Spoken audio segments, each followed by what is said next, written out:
Clock will turn yellow. At 30 seconds remaining, I will gently tap the gavel to remind members that their time has almost expired. When your time has expired, the clock will turn red and I will begin to recognize the next member. In terms of speaking order, we will follow the order set forward by House rules, beginning with the chair and the ranking member, and the full chair of the committee is with us. Ms. DeLauro will follow that. Then members present at the time of the hearing is called to order. You will be recognized in seniority. When members who are not present, they will also be recognized as they come into the hearing. Finally, the rules of the House require me to remind you that we have set up an email address to which members can send anything they wish to submit in writing at any of our hearings or markups. And with that, as I said, the Subcommittee on Defense will come to order. We do have two members who will not be present with us today, and that is Congressman Ryan and Congresswoman Capter. They are in the great state of Ohio with the President of the United States. This afternoon, the committee will receive testimony from the Honorable Lloyd, Secretary of Defense, and General A.Milley, Chairman of the Joint Chiefs. Gentlemen, I thank you for participating, and I welcome you to the subcommittee. For our members, this is our 19th and final hearing before we start writing the 2022 spending bill. And we appreciate your time and your attention to the subcommittee's business. And I hope, committee, this is the last hearing we will hold on WebEx. So let us begin. President Biden's fiscal year 2022 budget request proposes $715 billion or $11 billion more than the enacted level. To put that amount in perspective, in his last year in office, President Trump only requested an $800 million increase. And 6 years ago, the DOD received $506 billion total, which means the department's budget has increased $144 billion in the last 6 years. No matter how much we provide our armed forces, some will always argue it's not enough. There will always be new and increasingly expensive technologies to develop. Other countries will always be pursuing programs that they believe are strategically advantageous to them. Unlike other committees, the job of appropriators is to see the full picture. As much attention to the top line for defense receives, we cannot consider the defense number in a vacuum. Investments in diplomacy, development, and our economy are vital to our national security interests. There is no military might, no country with stronger allies, no government that has done more to help people across the world than the United States of America. The key to successful competition with Russia and China is through a combination: economic, diplomatic, and military strength. One by itself is not enough. In many of our hearings, we have heard witnesses describe China's effort to modernize its military and expand its influence around the world. We cannot fall into the trap of thinking that China is 10 feet tall, to quote a person that I admire, but we will not allow for the capability gaps in key weapon systems so that we can deter our adversaries and defend our nation. I look forward to reviewing the President's budget fully through the lens that I described tomorrow. We have a responsibility to scrutinize every line in the budget request and to rest assured that our committee will fulfill its constitutional duty and make adjustments to the President's proposal. I agree with the administration. We need to make difficult choices, and we will make them together. We must modernize. Doing so requires us not only to make investments in new technologies, but to ramp down spending on systems that we know are not capable or survivable in a high-end fight. We simply cannot spend taxpayers' dollars on ineffective platforms. Additionally, we must face the realities of the world in which we live. Climate change significantly impacts our security. The displacement of millions of people can have a destabilizing effect in regions prone to insecurity. We have too many installations that are susceptible to extreme weather events, which leads to many days when our troops cannot train. For the Department of Defense, combating climate change isn't about engaging in social politics. And as the largest user of energy in the federal government, we must work with the department to make more energy efficient, which will make them even more effective and prevent our adversaries from targeting our energy supplies. With 2.1 million uniformed personnel in the department and services facing the same problems that plague our society, extremism and sexual assault, we know funding alone cannot solve our nation's societal problems. I look forward to hearing our witnesses discuss what they're doing on these important issues. I want to close by thanking the Department of Defense for the incredible work they have done in battling COVID-19 pandemic on behalf of our nation. From our healthcare and medical research personnel to those providing logistical support to the National Guard soldiers delivering shots in their communities, I want to thank you for your service in this difficult year on behalf of the entire committee. And finally, we are holding this request just days before the release of the full budget. So we understand that this may limit your ability to answer certain questions. However, given the tight time frame we will have to write this bill, I ask that you and your staff be prepared to respond to members and our staff on any specific budget question asked today immediately after the full request is submitted. But now, I'd like to recognize our distinguished ranking member, Mr. Calvert, for his comments. Thank you, Chair McCollum. I want to thank Secretary Austin, General A.Milley for being here today. Over the past several months, the subcommittee has heard testimony from military service leadership, outside think tanks, intelligence agencies, and our geographic combatant commanders. We've heard how our military continues to carry out a wide range of missions, from humanitarian assistance to contested combat operations, and they're tasked to do so in a rapidly evolving threat environment. The 2018 National Defense Strategy clearly outlined how the Department of Defense needs to reform to keep pace with our adversaries. The National Defense Strategy Commission also recommended a 3 to 5% increase adjusted for inflation.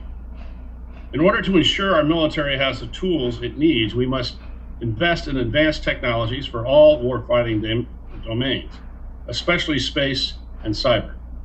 We know that to maintain our warfighting edge, the department also needs to reform and improve business practices, workforce, and planning processes.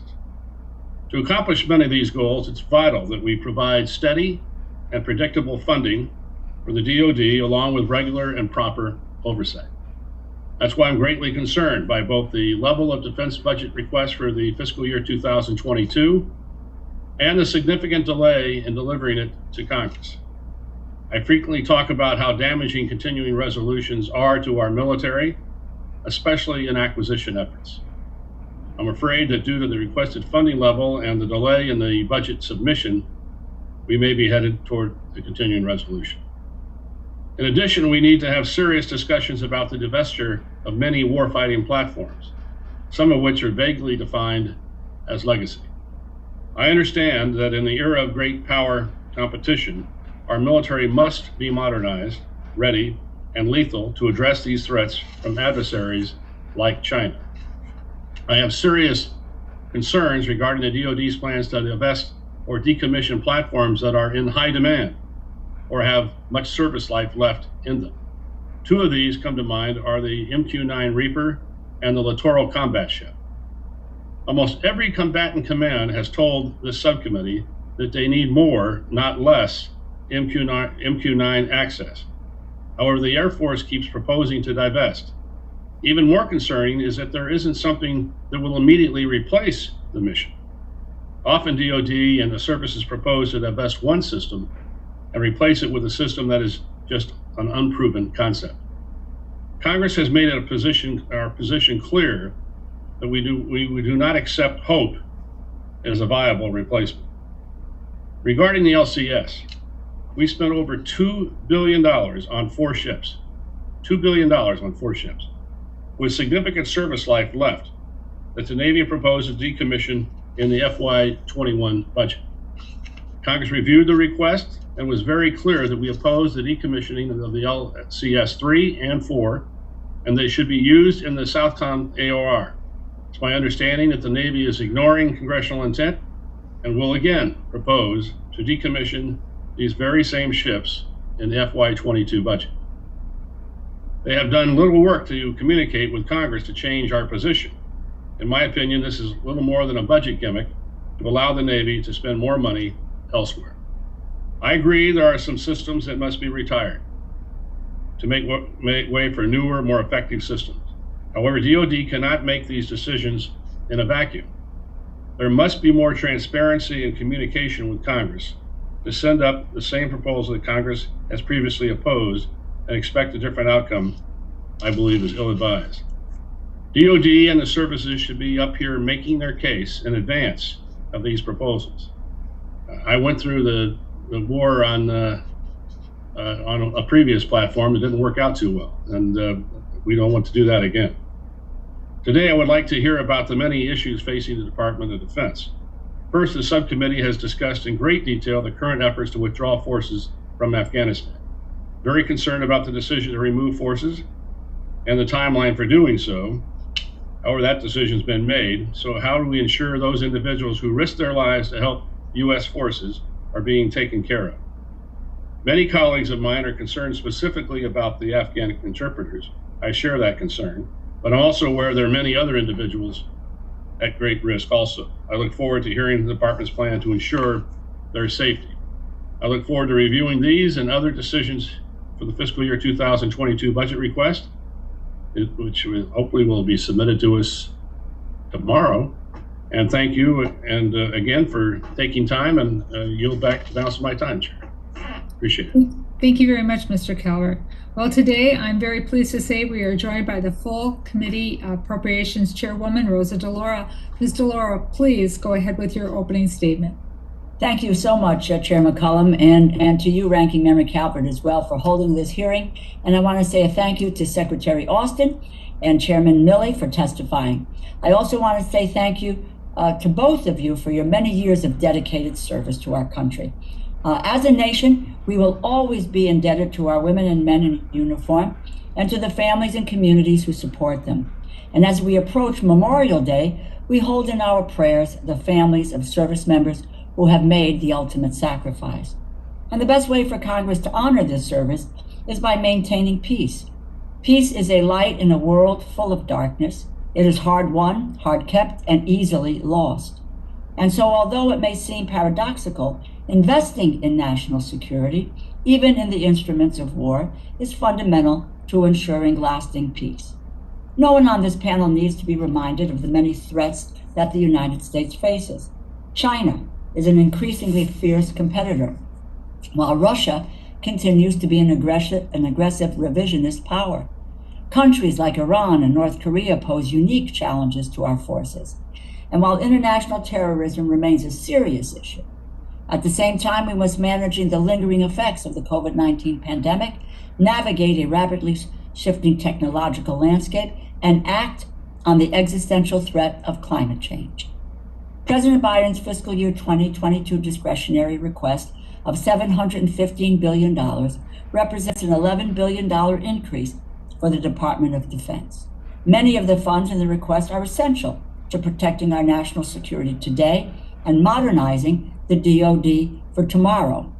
I hope you will expand on your vision and give us the specifics on how this top line number increases efficiency and lethality in the upcoming fiscal year. Of particular importance, this includes countering China by investing in state-of-the-art technology to ensure there is no capability gap between American and Chinese weapons. Our service members should never enter an unfair fight. This budget proposals help to support investments in cutting-edge weapon systems and forward-looking research that supports the American economy and strengthens our capabilities. I'm also pleased that the discretionary request includes significant investments to address climate change. Climate change is a national security threat, and the investments in this proposal will improve the resiliency of military installations and make DOD operations more sustainable. And finally, this request upholds the integrity of our armed forces, strengthens the military's quality of life by addressing sexual assault, violent extremism, and the other issues that have plagued our military's ranks. The Department of Defense is crucial to advancing our national security, and I look forward to hearing more about how you will meet the challenges facing our nation and the resources you need to do so. And with that, I say thank you to Chair McCollum and to Ranking Member Calvert, and I yield back. Thank you, Madam Chair. Gentlemen, your full written testimony will be placed in the record, and members have lots of questions for you, so feel free to give a summarized of your statement. Secretary Austin, the floor is yours.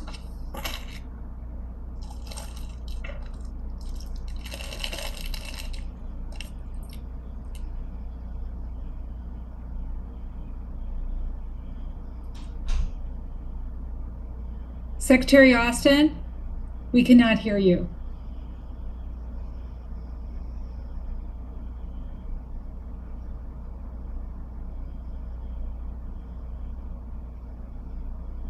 I cannot hear you. I can.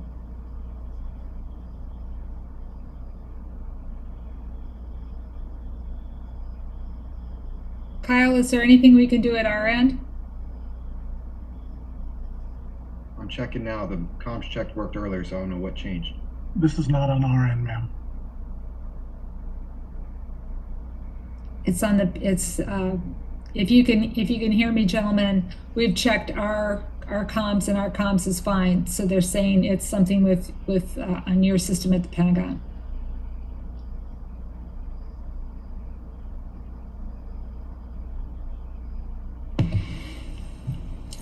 Chair McCollum, can you hear me? This is Chairman Milley. I can hear you if you gentlemen wish to share mics. However, I'm sure you know how to share, so feel free to figure it out. Can you hear me now, Chair McCollum? Yes, I can. Okay, so we'll leave them both Just a on. moment. I'm sorry about that. And again, as was stated, it did work during the test fire, so we apologize for that. We've had our share of technical difficulties. Our crew appreciates what you just went through. The floor is yours, sir. Chair McCollum, Ranking Member Calvert, and Chair DeLauro, and members of the committee, thank you for the opportunity to testify today about the President's budget request for fiscal year 22. I'm pleased to appear before you alongside General Milley, whose advice and counsel has been instrumental to us as we developed our budget and as we continue to defend this nation, which is our chief responsibility and my top priority. Members, as you know, the President's budget has not yet been released, but I will do my very best to provide you as much information as possible about what we are asking for and, more importantly, why we are asking for it. Let me say at the outset that I believe our budget request will help us match our resources to strategy, strategy to policy, and policy to the will of the American people. Informed by the President's interim national security guidance and my own message to the force, it funds the right mix of capabilities that we need most to defend this nation now in the future.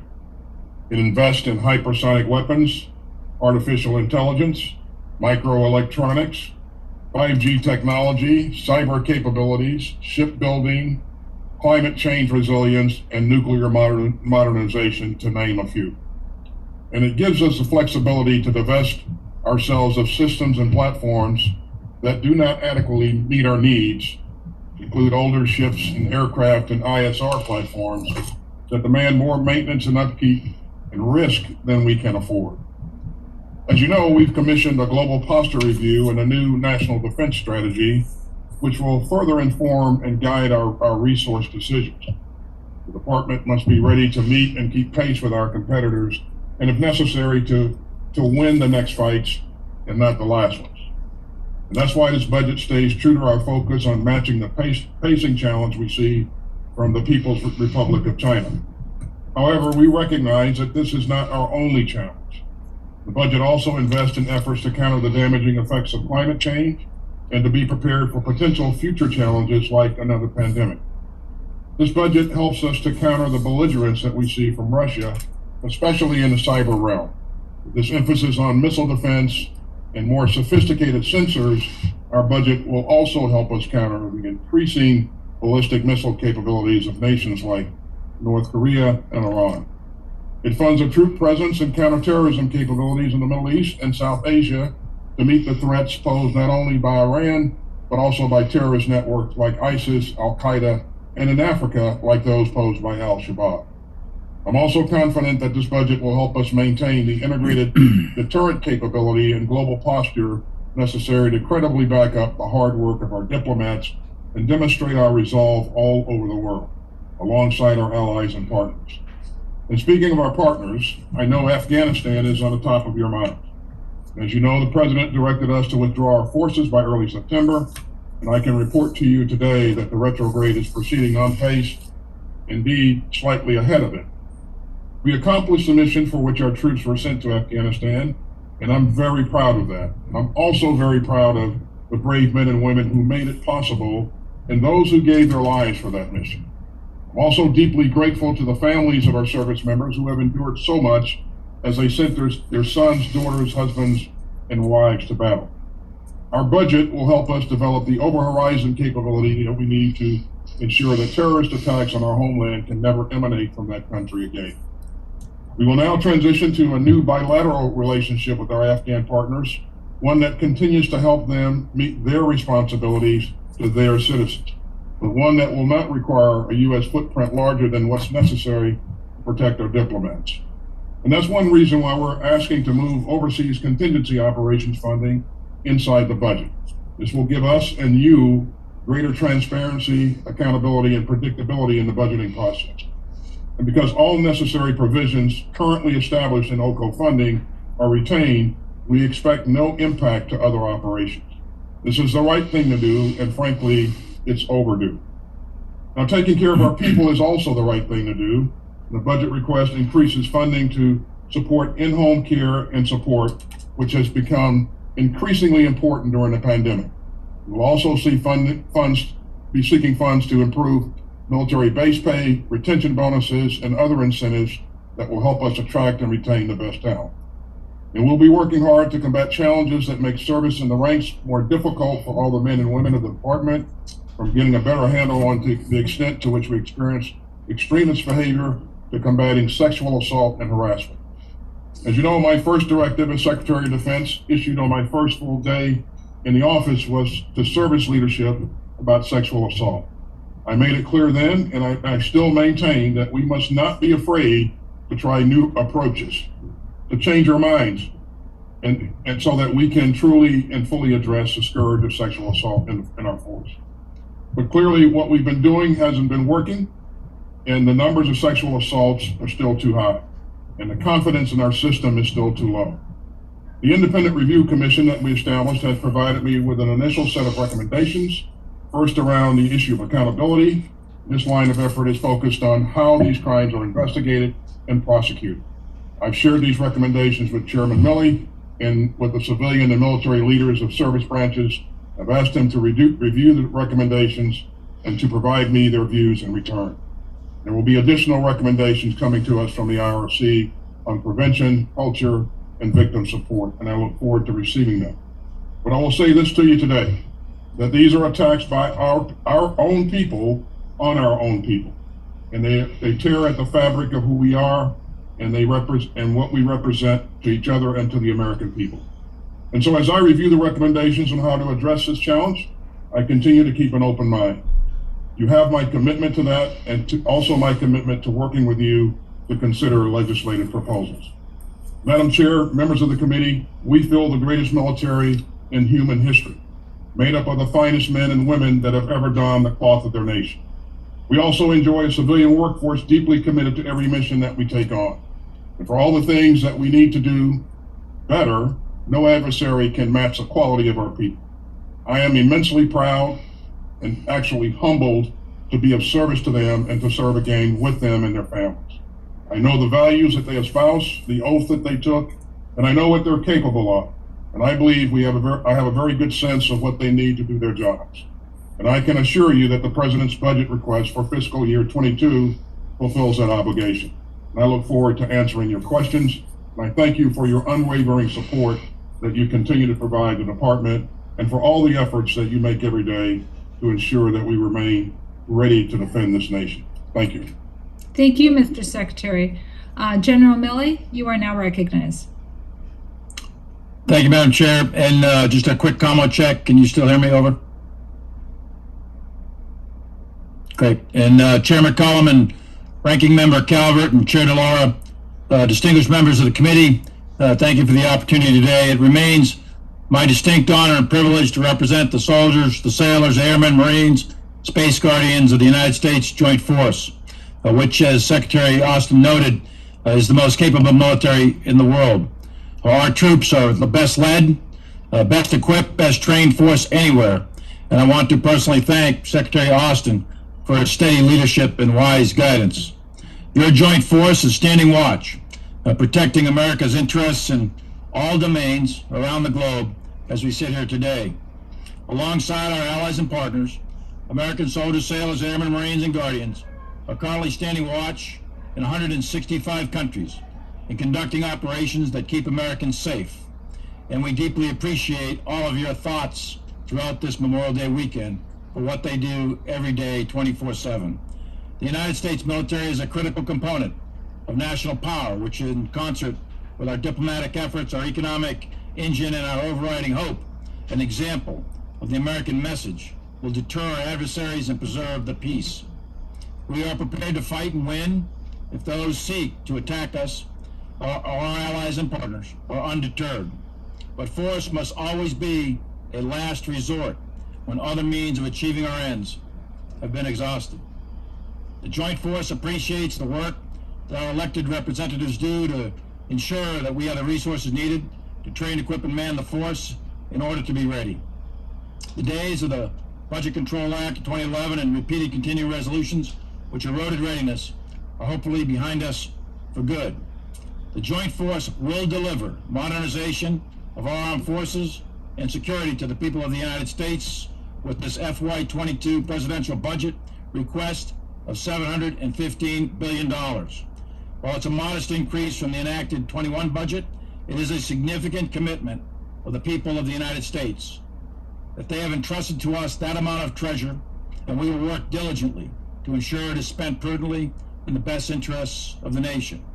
The FY22 PB is the result of hard choices in a year in which the nation has suffered economic hardship due to the COVID-19 pandemic.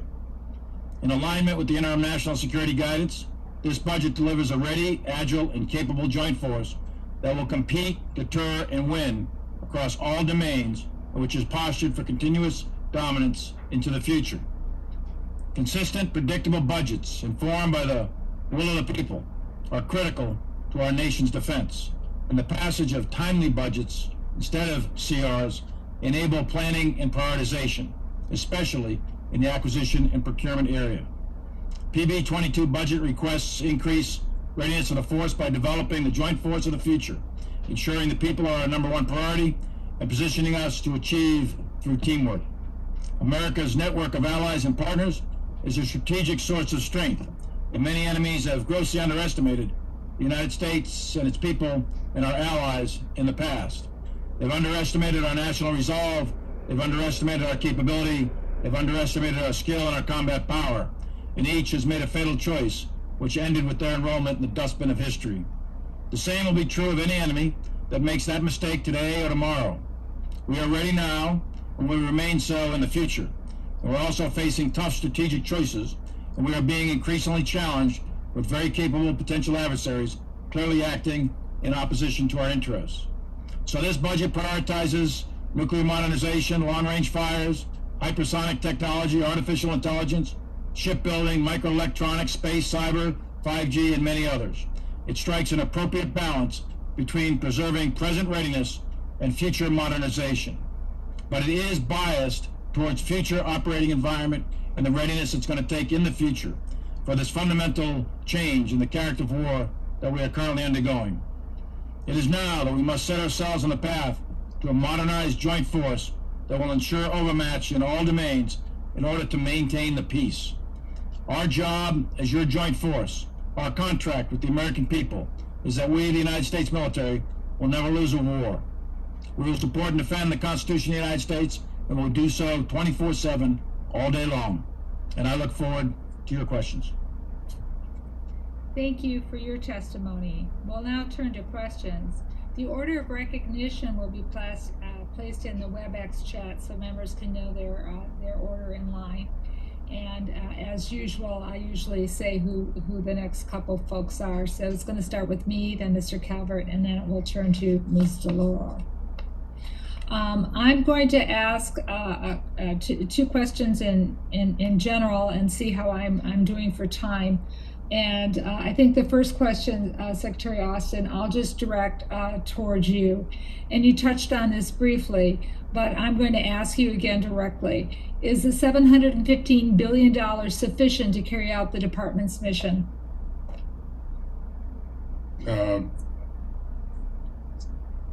This budget provides us the ability to create the right mix of capabilities to defend this nation and to deter any aggressors. And you heard me walk through many of the things that we're investing in. It adequately allows us to begin to prepare for the next fight and the last one. So the short answer to your question, Chair, is that it in fact does provide us the ability to go after the capabilities that we need. General Milley, if you were to access China or Russia's capabilities in a conflict, how would you compare our own, including their overseas presence, ability to project power, and relationship with allies? I think, thanks for the question. And I think that if we look back, say 40 years or so, China has come from a peasant-based infantry, one-dimensional military, and has developed a very significant capability in the last 40 years. They are not our peer or near peer just yet, but they are rapidly growing, and their objective is by probably the mid-2030s, for sure by mid-century, to be the equal to or greater than the United States militarily. They are advancing rapidly in space, cyber, in the maritime, both surface and subsurface, and in air and ground.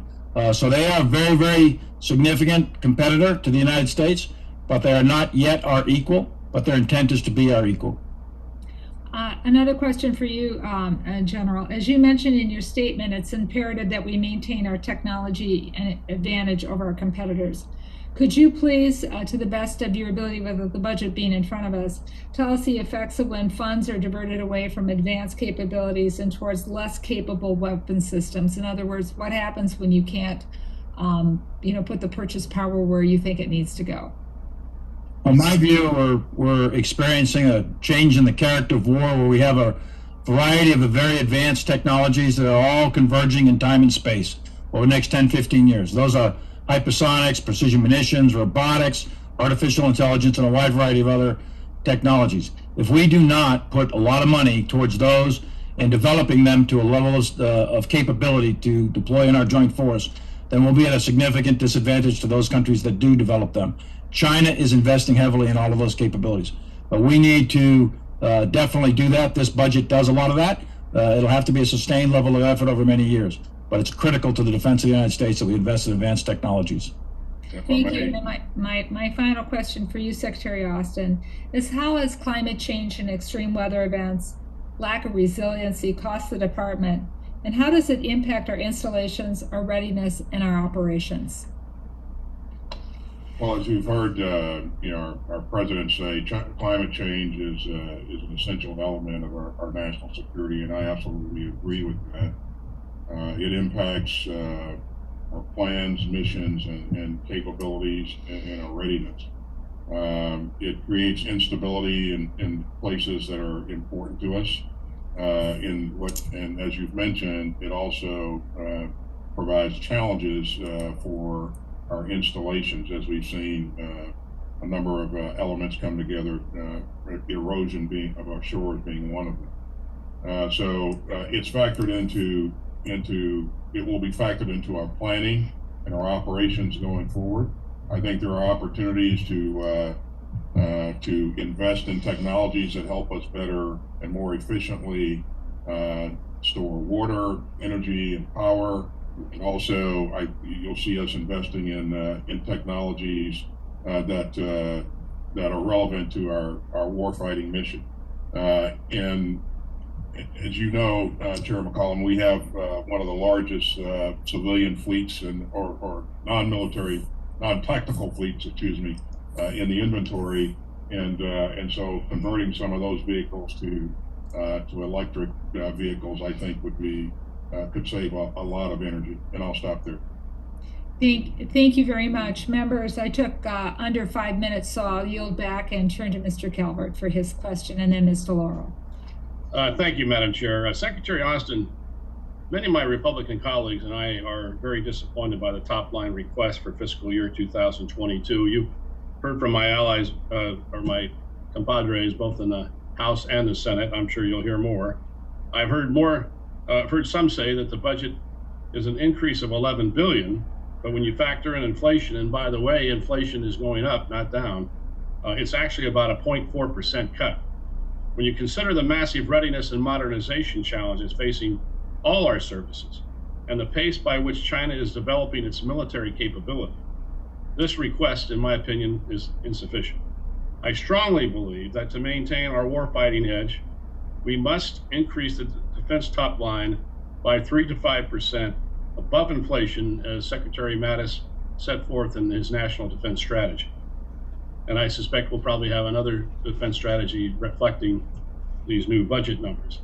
It's becoming more clear, Mr. Secretary, every day that the COVID-19 virus came from a lab in Wuhan, China.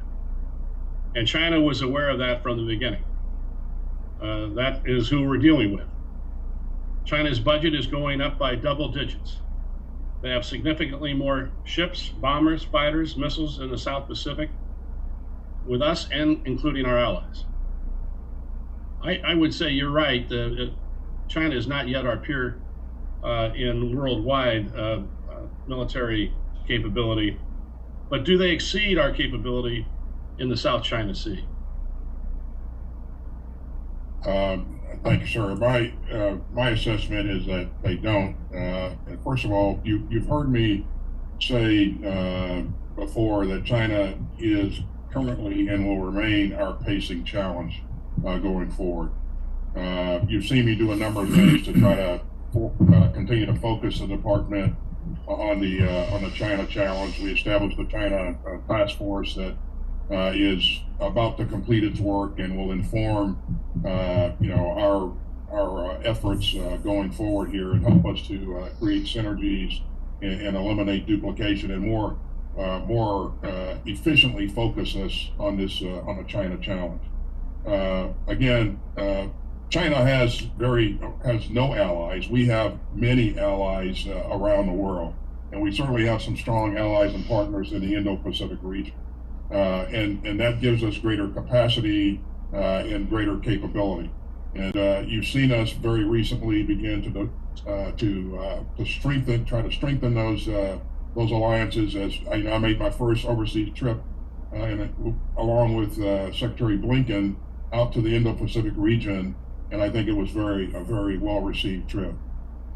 We're investing in the right mix of capabilities that I think will continue to give us the advantage over China. We have to have the ability to understand faster, to make decisions faster, and to act faster. And I think the kinds of things that we're investing in will certainly allow us to do that. We will never seek to numbers are important, but we will never seek to match our adversaries one for one. We will always seek to develop a much greater capability, and that's our approach, and I think we're on path to achieving that. Well, thank you, Mr. Secretary, but I still think numbers matter. I added up the capability of Japan, Australia, most of our allies in the Indo-Pacific area, along with our capability in the South China Sea, and China's capability is still, in numbers, significantly larger than that of us and our allies. And so I worry about Taiwan, as others do. I worry about continuing aggression in that region, and from that, potentially in other locations. So this is not just my concern, it's a concern of, as you know, of many people around the world. So I hope I hope that we're right, but you know, as my old man used to say, hope is not a planning strategy. And I don't want us to be in that position as a nation where we're put in a position of weakness, which is not where we want to be. With that, I'll yield back my time, Chair. Thank you. I will recognize Ms. Delora when she next is able to join us. Mr. Cuellar, you are now recognized for 5 minutes. Yes, Chair, Ranking Member, and I want to thank also the Secretary. Mr. Cuellar, your volume's not very good. The connectivity is not good. Okay, can you all hear me better? Speak up a little louder, please. Okay, thank you. Thank you, Madam Chair. Mr. Secretary, thank you for being here with us. And General Milley, it's also a pleasure seeing you again. I want to thank you all for the service, and certainly I'll see some of your parents, men and women, at Randolph Air Force Base. I'm speaking at the high school there, so I appreciate your men and women that serve our country. I have two questions, one on mineral rare earth, and the other one has to do with the Russian-China influence in the Western Hemisphere.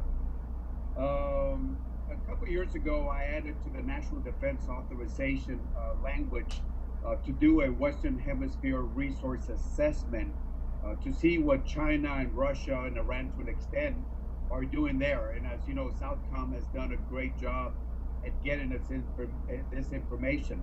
This report was due in December 31st, but because of the pandemic and because it was combined with another independent review within Section 1262, we're waiting for this report to come out on July 31st of this year, in the next couple of months. As you know, it's not only China and Russia, but we also have the transnational organizations in smuggling that are bringing in, you know, I mean, they make over 90, it's estimated over $90 million bringing people in. People usually think of Mexicans and Central Americans, and we appreciate, I was looking at your testimony, the work that y'all are doing with the Central America military and defense institutions. Thank you for doing that. But I also want to say that we are now getting a spike of people from other places, from about 150 countries. In particular, we got people from India, from Romania, that are now coming into the southern border because of their perspective, how easy it is to come into the United States. So I want to see if you have any information on the Western Hemisphere resource assessment, because we can't add money to this assessment is done. And I know Mario Diaz-Barlet, who has this particular area, knows this very well. So I want to see where we are with this particular assessment, because we want to be helpful, but we got to get this assessment not only on Russia and China, but the transnational organizations in the Western Hemisphere. Well, thank you, sir. I don't have any specific comments on the assessment that you're referring to, but once I review the assessment, certainly I'll get back to you and provide you my assessment. I would only say that you know, the region is incredibly important to us. We maintain a focus on that region, as you know. Southcom continues to do a great job of making sure that we're working with our partners and allies to ensure that we maintain significant influence in that region. Just this last year, for example, Admiral Fowler and his team have either conducted or plan to conduct 9 exercises, which are joint exercises which help to build partner capacity and begin to help our partners focus on those kinds of issues that you raised. I'll certainly get back to you with my assessment on the assessment that you raised. All right. Well, thank you so much. I appreciate it. General Milley, I don't know if you have anything to add. Otherwise, I will yield back the balance of my time and then ask the rare earth mineral question at the next round.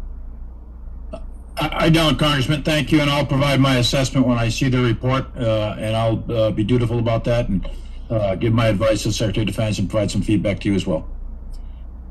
Thank you so much. Thank you, Madam Chair. I yield back the balance of my time. Yes, and anything you can do to help us with as we're planning the budget, gentlemen, would be greatly appreciated, with the report not coming out till July, and we're going to have to be moving before then. Mr. Rogers, you are now recognized, please, sir. Mr. Rogers, could you please, there you go, you're unmuted now. Got me okay? Yes, I do.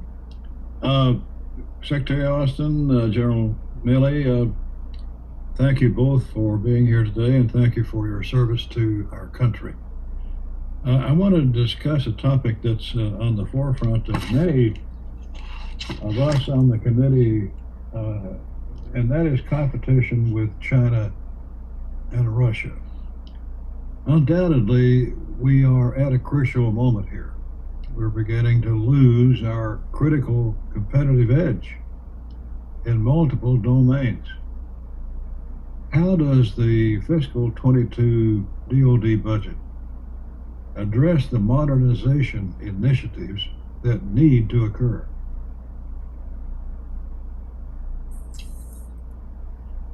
Well, thank you, sir. I think when you do see the budget, you'll see substantial investments in the modernization of our nuclear enterprise. You'll see investments in missile defeat and defense. You'll see a significant investment in our naval forces, long-range fires, as the chairman mentioned earlier, and probably the largest ever request for RDT&E for development of technologies.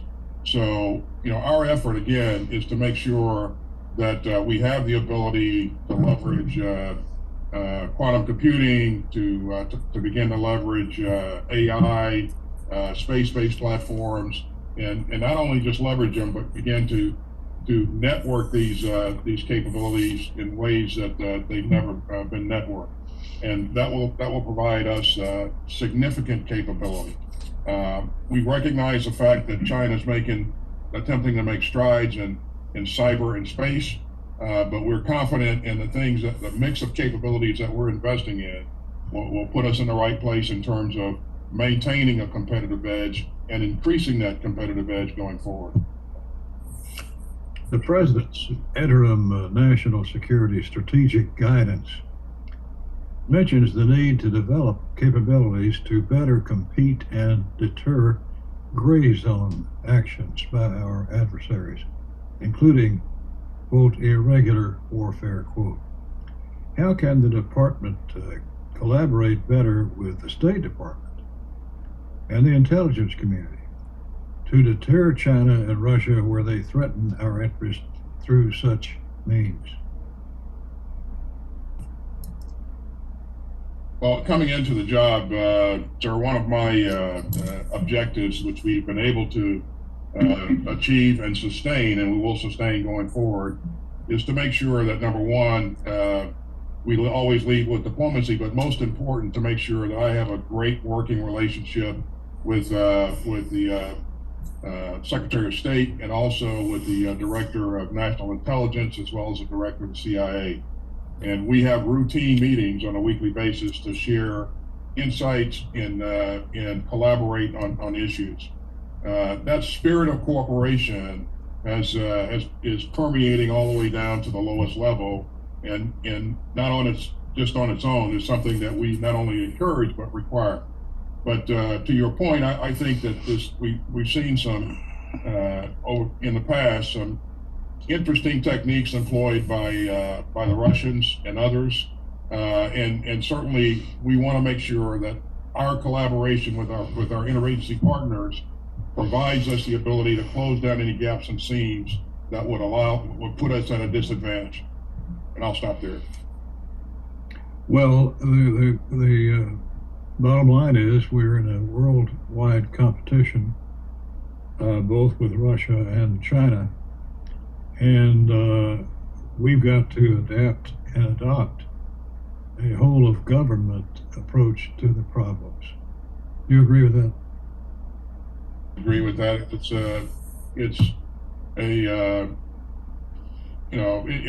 an approach that I live by. It's something that I emphasize each and every day. And quite frankly, I think that the interagency processes that are facilitated by the National Security Advisor and the White House, I think, have been superb in terms of bringing all of our efforts together.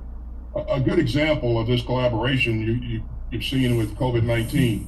DOD wasn't the lead on this effort, but right away we volunteered to lean into this effort, because anything that takes away almost 600,000 American lives, DOD wants a part of that solution, wants to be a part of that solution.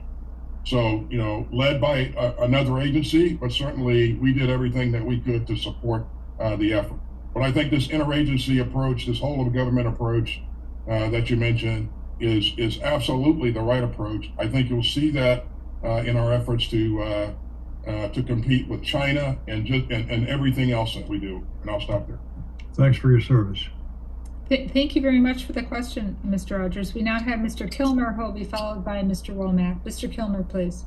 Thank you, Madam Chair, and thank you both for appearing before the committee today and for your service to our country.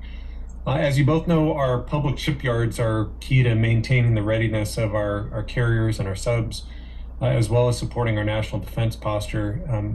As you mentioned in your written testimony, Chairman Milley, if our warfighting ships aren't ready, our forward engaged posture is at risk. Despite their critical role, though, our public shipyards have been chronically underfunded. Oftentimes they're relying on infrastructure dating back to the early 20th century. That lack of funding has led to several potential points of failure at our yards. I know at Puget Sound Naval Shipyard in my neck of the woods, one of the 6 dry docks will be functionally obsolete by the early 2030s. The shipyard will not have a dry dock capable of maintaining Ford-class carriers.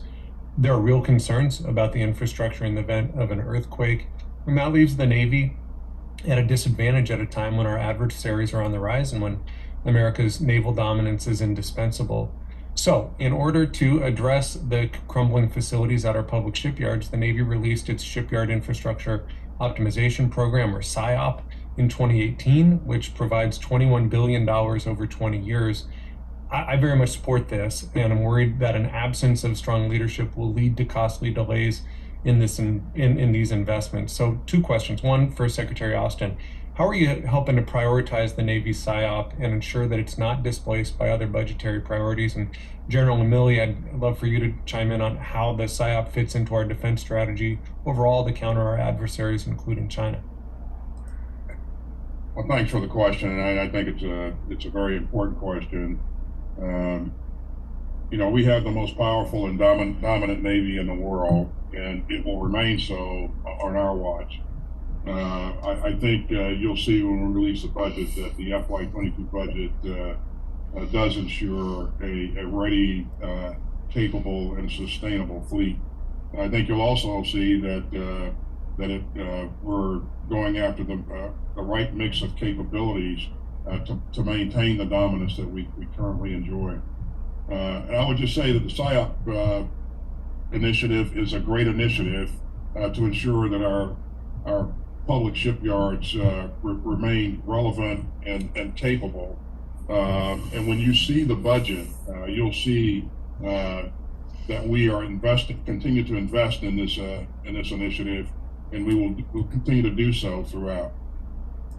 Thank you. I'm glad to hear that. And Congressman, on the piece about how it's integrated into strategy, the strategy is a ends, ways, means construct, as you know, and the industrial base and the shipyards are critical components of that. We always think of the pointy end of the spear. That's important as to where the ships are, the soldiers are, the sailors, and so on, and what's dropping bombs, etc. And oftentimes we overlook those things that are not at the pointy end of the spear, which is things like the industrial base. The SIOP is critical. It's part of the integrated strategy. Secretary of Defense Austin has coined a term, integrated deterrence, and the industrial base is critical to that. That infrastructure is so very important to our ability to develop our military and to project power. So it's very integrated and very, very important to our overall success. Thank you for that. I want to stick on the infrastructure theme, mindful of the infrastructure surrounding our installations as well. We see at times congested roads leading into our bases, issues around the resiliency of those roads in light of seismic events or rising sea levels. In my neck of the woods, there's a stretch of road leading into Kitsap's naval installations, which is vulnerable to climate-related threats such as storms and flooding. A program that gets to the root of that is the Defense Community Infrastructure Program, or DCIP, which was created in 2019 to preserve and enhance military readiness by providing grants, facilitating cooperative agreements with local communities. I think Congress should keep vital programs like DCIP on track. Secretary Austin, can you just expand on the DoD's collaboration with local communities to identify and address infrastructure deficiencies, and whether there's anything Congress ought to do to step up and help with that? Yeah, thank you, Congressman. We continue to assess, our efforts and what we're doing to not only to invest in our defense industrial base and invest smartly. So we're very much focused on creating opportunities for our people here at home and making sure that our supply chains are in the right place. And all of this kind of nests together and feeds into that. So we will remain cited on this issue, and we'll do everything we can to make sure that we're protecting our ability to build things and create things here at home, and this is all a part of that. Thank you. Thanks, Madam Chair. I yield back. Thank you, Mr. Kilmer. Mr. Womack, followed by Mr. Aguilar. Thank you, Madam Chair. To the Secretary and to the Chairman, I appreciate your service in uniform. Secretary Austin, thank you for coming to West Point. Really enjoyed your speech to the cadets. I thought it was well written, well delivered, and well received. And I'm sure the nearly 1,000 lieutenants that were commissioned under your supervision that day are going to serve their country in a very exemplary manner. But thank you again for coming to West Point. And on the subject of West Point, since I chair the Board of Visitors, I'd like to get a commitment from you to release the Service Academy Board of Visitors review as soon as possible. You know, it's been 4 months since you began that review, and I'll note the appointment authority really is outside the DOD. So we would really like to get our boards of visitors back functioning again, and I hope that very soon you will allow us to do so. We're working this issue very diligently, Congressman, and you have my commitment to move out expeditiously on this. We want to make sure that we get this and other pieces of this right, and I acknowledge that that appointment to that board is not the responsibility of the Secretary of Defense, but that board, along with all the other boards that we have, are part of a larger review, as you know. And I think a larger review is the right thing to do. But I certainly recognize and appreciate the importance of having that board in place as soon as possible. And let me end by saying I really thank you for your continued support of the United States Military Academy at West Point. And what I saw up there was evidence of your sustained focus, and so thank you very much for that. Honored to do it. Sign me up as one of the people a little bit concerned, in fact, a lot concerned about the defense budget, even though it's a point ahead of the 21 budget. It's not keeping up with inflation, and that to me is of great concern. And there will be attempts, I'm sure, during this hearing to have you talk more about the budget and its impact. But where are we accepting risk from a requirements perspective with regard to the top line numbers that we're looking? As you know, what we have done is really taken a hard look at the President's interim national security strategy guidance that was published early on, And also, our efforts were informed by my message to the force in terms of what we want the force to focus on. By making sure that we are focused on acquiring the right kinds of capabilities that we need to be relevant in the future fight, and we talked about some of those capabilities already, I think this puts us in a good place.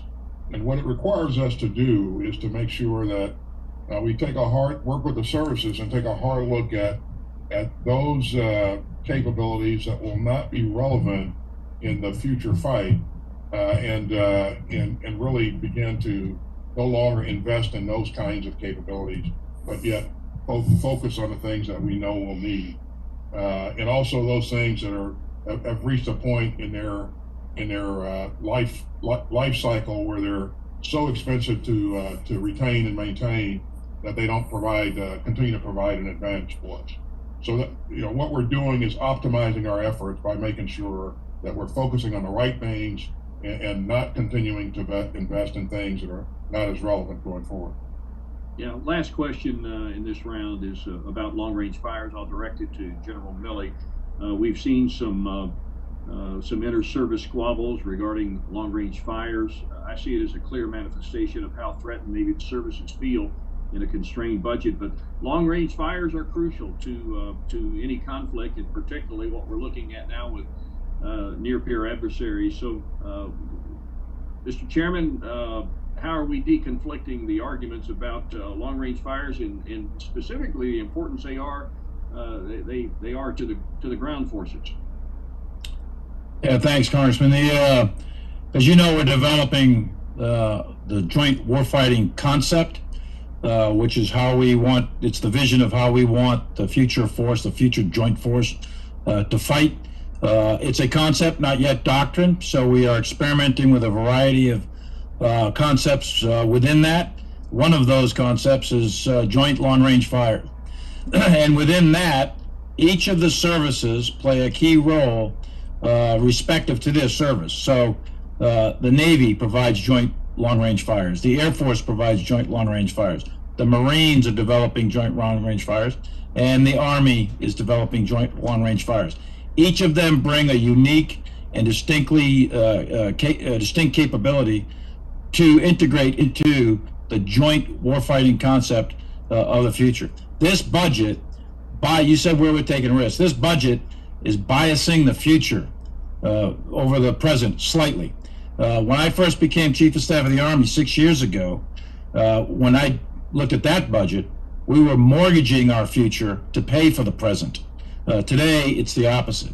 We are trying right now to put down payments on investments that are going to pay huge dividends 5, 10, 15 years from now for a future force that'll be able to compete successfully with any adversary out there, to include China. Long-range precision fires are one of many of those capabilities, and it's important that all of the services have that capability to present the enemy with multiple problems to solve simultaneously, so that we're inside their decision loop and they won't be successful. Thanks to the gentleman. Madam Chair, I yield back. Thank you. Mr. Aguilar and then Mr. Carter. Thank you, Madam Chair. Thank you, Mr. Secretary and Chairman, for being with us today. Following news reports about the prevalence of white supremacists and white nationalists joining our military with the intent of bringing credibility to their own hateful causes, in the FY20 2020 NDAA, I worked with my colleagues to secure language that required DOD to conduct a review to prevent domestic extremism in our armed forces.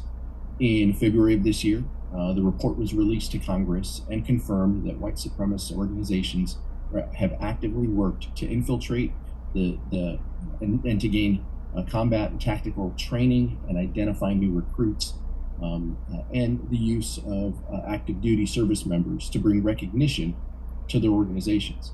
The report recommended that DOD utilize FBI's existing infrastructure to identify questioning or concerning tattoos, create a consistent definition of domestic extremist ideologies, and conduct an interagency review of SF-86 and consider adding a designator to discharge papers related to domestic extremism.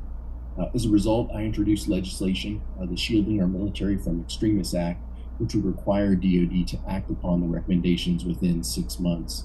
Mr. Secretary, do you agree that this is a crucial issue? This is something obviously you highlighted in your written testimony, but can you talk about what DOD is going to do to enact each of these recommendations in a quick manner? Well, first of all, thank you, and thank you for your work in years past to focus on this issue. And again, let me say up front, and I suspect you believe the same thing, that 99.9% of our troops we're serving do so with dignity and honor. They embrace the values that we espouse as in a department, and I feel very confident of that. But you know, a small number of people can have an outsized impact on a great organization, and that's really the concern. And so we have increased our efforts to, number one, as people apply to come into the military, screen people, do a better job of screening people and making sure that that we're bringing in the right kinds of people that don't bring additional baggage with them.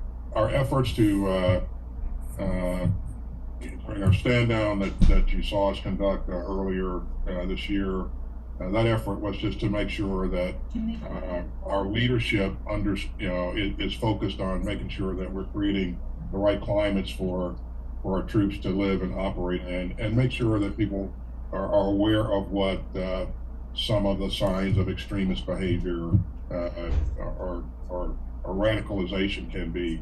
So as a part of that, you know, a follow-on to that, we stood up an extremism working group that will remain cited on this issue at my level, and will continue to help define key terms and outline policies. So we're doing a lot, but again, you know, our major focus is war fighting. It will remain war fighting, but we have a clear responsibility to create a proper and healthy environment for our troops to live and work in. I couldn't agree more. I'm sorry, General. If I could just make a comment, this is a function. It's not just extremism and rooting that out for its own sake. It has to do with combat power and cohesion of our organizations and the divisiveness that can inflict or can infect our organizations and rip them apart. Cohesion is the fundamental. It's much more important than hypersonics. Cohesion and leadership and the cohesive organization is a much greater combat multiplier than any machine or mechanical thing out there. And when you have extremists in the ranks, or sexual assault for that matter, or any of these other things that are divisive in and of themselves to an organization that prides itself on teamwork. And the numbers are small. We're confident of that. We don't actually know because we don't have good data. But let's just say it's 0.1%. That's 2,000 people. What if we had 2,000 terrorists, ISIS terrorists, or Al-Qaeda terrorists, or Nazis, or fascists, or Ku Klux Klan in our ranks? That could be extremely divisive. So it's very important that we take on what the Secretary's asked us to do, and we intend to do it. There's no room for that in the United States military. Mr. Secretary, just briefly, would you agree with me, though, that enacting these recommendations into law, we would safeguard against future administrations potentially reversing policies unilaterally? I think it requires a sustained effort, and I think it requires the right policies and oversight. And so, without being able to specifically focus on each element of the proposed legislation, I couldn't answer that question specifically, but I can certainly take that question for the record. I appreciate it, Mr. Secretary. We know policies can be changed, and so I think those of us want to make sure that we protect our troops and make sure that it has a lasting impact as well. Yield back, Madam Chair. Thank you so much. Thank you for your work on this, Mr. Aguilar, and gentlemen, thank you for your answers. We will now go to Mr. Carter and then Ms. Bustos. Thank you, Madam Chairman, and welcome, gentlemen. General Austin, we first met at your 10th Mountain Command in Afghanistan, and welcome. We're proud to have you take on this tough job. Chairman Milley, we've been friends for quite a while, and thank you for the good job you're doing. We're proud of you. Modernization of legacy systems. Proof of concept of modernization, displacement, and repair sites was launched at Fort Hood in November 2020 with the intent of getting rid of excess equipment, increasing readiness through lateral transfers, and turning in unserviceable equipment for repair. Modernization is supported by getting ready for what's not needing, aligning equipment where it's best supports the mission, and getting a non-mission capable equipment repaired and transferred. The Army appears to me to be the bill payer for the Air Force and Navy budgets for FY22, while simultaneously focusing on its 6 modernization priorities. How crucial are the programs such as MDRS in allowing the Army to be physically responsible while continuing to force on modernization efforts?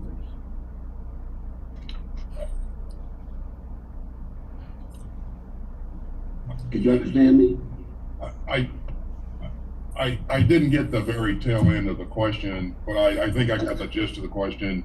Congressman, I think your concern is whether or not the Army is going to be the bill payer for modernization in the Navy and the Air Force and the Marine Corps. Well, let me start this answer by saying, let me applaud the tremendous work that the Army has done in terms of being forward-looking and really working hard to develop new or increased capability to do some of the things that the chairman mentioned earlier. Do their part in providing long-range fires, to do their part in linking systems together to be more effective. And so the Army has really done a lot of great work over the last 20 years in places like Iraq and Afghanistan. And as we see Iraq begin to wind down a bit, not wind down, but close out, again, that will create some opportunities for them going forward as they no longer have to invest in certain kinds of things to sustain that effort. But let me assure you that, from my perspective, our effort is not to make the Army be the bill payer for the Air Force and the Navy.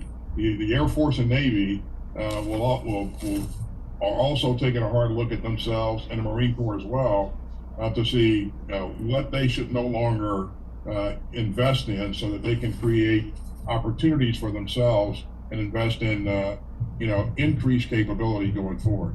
We've seen a great example with the Marine Corps lately as they have decided to divest tanks and get out of the armor business and develop other capabilities. And I applaud the Commandant for his forward thinking. General Milley, just real quick, the Army's not going to get shortchanged in my view. I've looked at this budget very closely, along with General McConville and others. I think it's very balanced amongst all the services and develops their future capabilities. The big 6 that the Army is developing for their modernization program, the long-range precision fires, the next generation combat vehicle, future vertical lift, etc. All of those systems in their big 6 priorities are all being very well funded in this budget. Thank you very much, General Milley. I appreciate that because it is a concern. The Futures Command is in my neighborhood, and we're very proud of it. What do you think?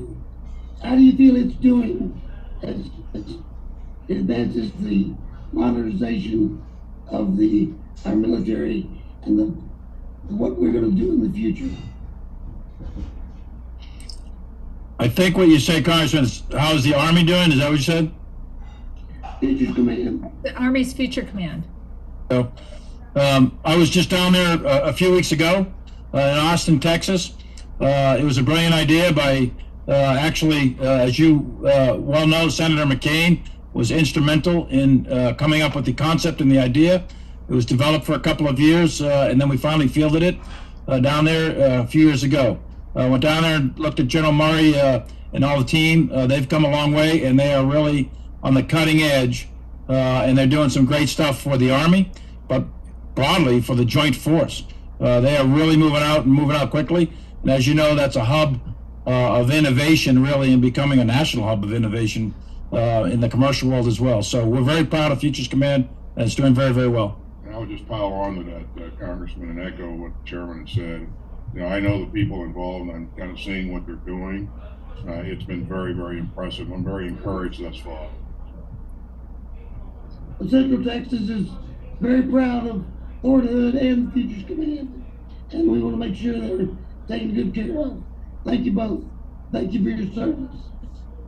Yield back. Thank you. I'm sure Central Texas is very proud of you, Mr. Carter. Thank you for struggling with your voice with your question. Ms. Bustos and Mr. Diaz-Balart. All right, thank you, Chairwoman McCollum, and also want to thank Ranking Member Calvert for holding the hearing today. And General Milley and Secretary Austin, thanks for your service, thanks for your leadership. I appreciate what Congressman Carter just asked, because that was among my questions. Really grateful for you saying that the Army will not be left behind with the Rock Island Arsenal in the congressional district that I serve. That's very, very important to me. Let me then go to the National Defense Strategy places tremendous emphasis on the use of disruptive technologies in a way to counter threats from our near-peer competitors.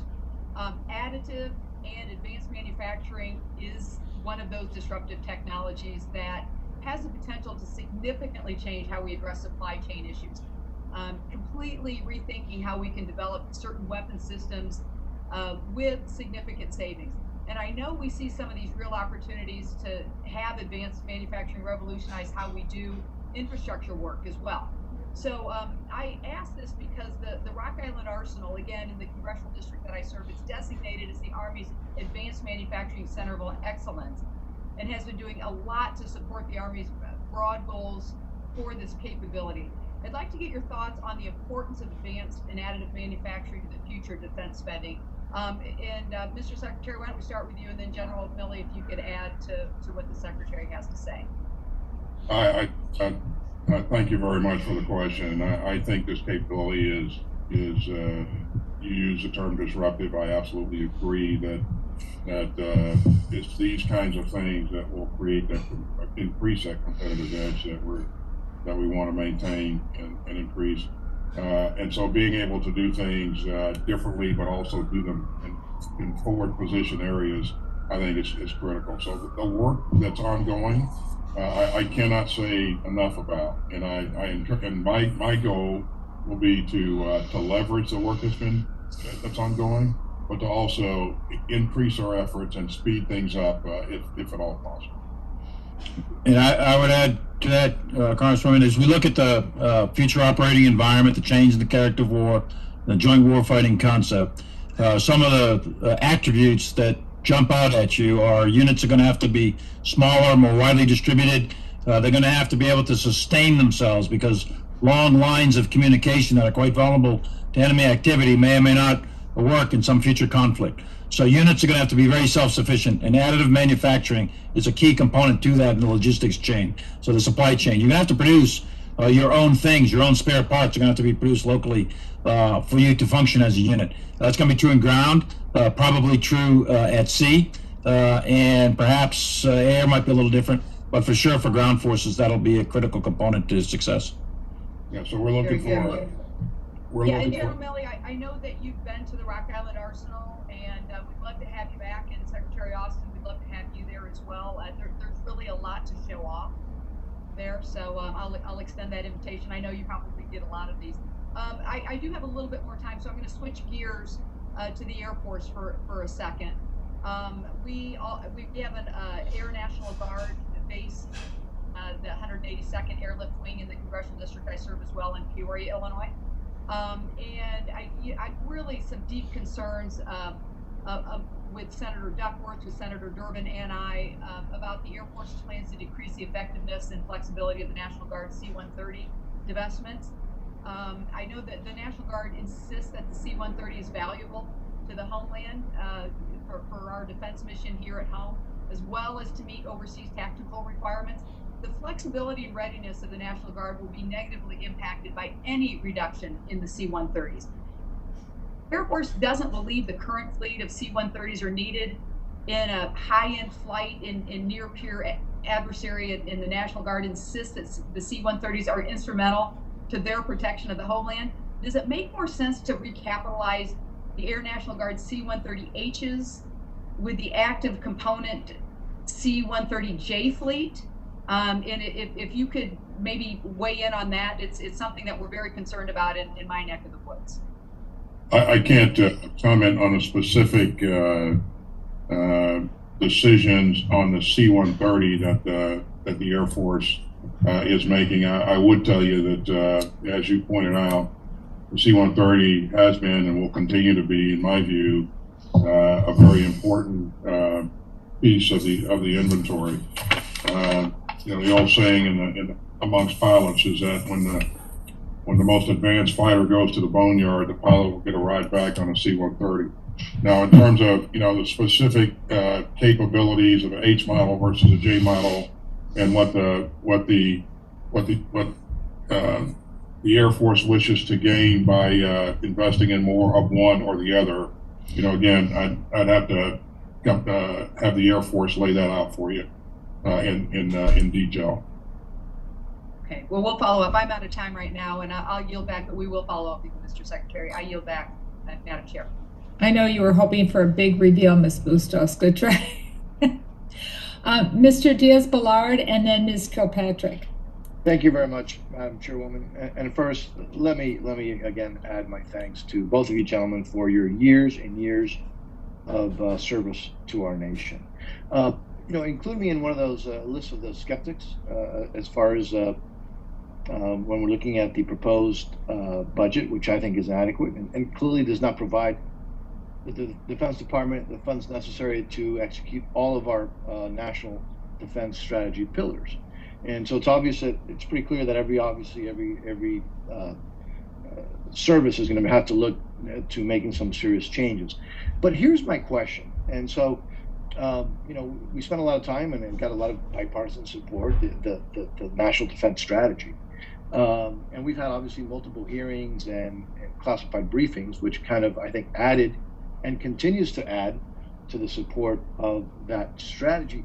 So where was that wrong? In other words, the increased funding that was requested and we always expected that we were going to need, where did that go wrong? Was that assessment wrong? Or did the world situation change so dramatically after the defense strategy? Like, if you all could just make me feel better that we're just not dealing with kind of forcing our military to deal with an inadequate budget, but that we have a strategy that is different than what we thought was needed under the national defense strategy, which is just as good. So where was the national defense strategy and those who planned it, and where did they go wrong, or what has happened in the interim where those funds are no longer necessary? Well, thank you, sir. I think if you look at, and I know you have looked at the President's interim national security strategy guidance, you'll see that the fundamental elements in that guidance reflect the areas or the issues that the current strategy focused on, the former strategy focused on, and it was China, Russia, Iran, North Korea, and transnational terrorism. So I think the major muscle movements, major pieces of the strategy are the same. Of course, as is the case in every change of administration, the new administration comes in and does its own assessment. We're in the process of doing that now. But again, we feel that based upon what we're looking at now and going forward, we can develop and we will develop the right mix of capabilities and to support the operational concepts that allow us to be not only relevant but dominant in the future fight. And Congressman, as one of the people who was involved in the development of that strategy, I wouldn't say that it was wrong, and I wouldn't say that the current administration is assessing that it was wrong, but it does need to be updated. That was written 4 or 5 years ago, and I was one of the guys that helped write it with, with a team of folks here, and it was written under the pen of then Secretary of Defense Mattis, who spent a lot of time with it, and it's written in history, and it's written with a lot of logic behind it, and the key components of it: increased lethality and readiness, allies and partners. All of that's still true. Emphasis on irregular warfare, along with conventional deterrence, etc. The rise of China is noted in it, and all that stuff is still there, but it needs to be modified and updated, and that's what I think the assessment is. For example, the interim national security strategy coming out of the administration tells us, for example, to look at right-sizing the force. What Secretary of Defense has directed us to do is do a global posture review. That's entirely appropriate in my view. We're long overdue. But we need to do a rigorous, thorough global posture review to make sure that we have the right forces in the right places to achieve the right strategic effects. And that's what we're doing. I wouldn't, personally, I wouldn't assess that it's wrong necessarily. It needs to be updated. And Madam Chairman, I can't see the clock, so I have no idea if I have any time left. 30 seconds, sir. How much? 30. Okay, well, I will then, I guess I'll just wait for if we have another round. So I'll yield back. Thank you, Madam Chairman. Because of that, we probably will. Thank you very much. Ms. Kirkpatrick, and then Mr. Adderholt, followed by least but not last, Mr. Christ. Thank you, Chairwoman McCollum. Thanks for having this hearing. It's really an important issue for my district, and I appreciate the time that our witnesses are taking to be here and answer questions. So my question is with Secretary Austin. So I represent a border district, and keeping our border community safe is a top priority. It was recently reported that the Department of Homeland Security has requested Department of Defense support be extended into fiscal year 2022. A recent GAO report published in February of this year stated that DHS anticipates needing DOD support for the next 3 to 5 years. This same report also found that DOD's internal tracking of obligations excludes potentially significant costs of support activities and considerations of previous requests for assistance did not fully evaluate the impact to military readiness. Are you seeing a negative impact to long-term military readiness of continued support along the southwest border? What budget shortfalls are you facing due to this continued support? Are you asking for reimbursement from DHS when able? And do you anticipate approving this next request for assistance? Is the department working with DHS to define ways to return to a more traditional military posture along the border? Thank you for the question, Congresswoman. First of all, the defense of our borders is important, and DOD will do what's asked of us in support of a whole of government effort to address issues along the border, but also some of the root cause issues that happen in the countries that that migrants or refugees come from. That's the first piece. The second piece, you asked if DHS is requesting additional support. The answer is yes. They have requested additional support, and so we're evaluating that request as we speak. I should flag for you that the new Secretary of DHS and I had a really good conversation early on, and I emphasized, and he agreed, that DHS should really work to develop its inherent capability to address its mission requirements. And I think the Secretary of DHS is beginning that work, and so I anticipate that there will be fewer, if any, requests going forward. Again, what we have provided, as you know, is enabling capability to DHS, and we have not been focused on enforcement of border activities or law enforcement activities. In terms of readiness, there are many things that we have done in terms of providing enabling capabilities that actually help increase readiness.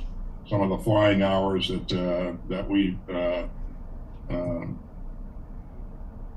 conducted along the border there actually increased our proficiency in terms of our pilots. And where we can do things like that and get significant training value out of it, I think it's value added. And I'll stop there. Thank you so much for your answer. I really appreciate the work that you're doing at the border. Good people down there. Thank you for that, and I yield back. Thank you. Mr. Aderholt, followed by Mr. Christ.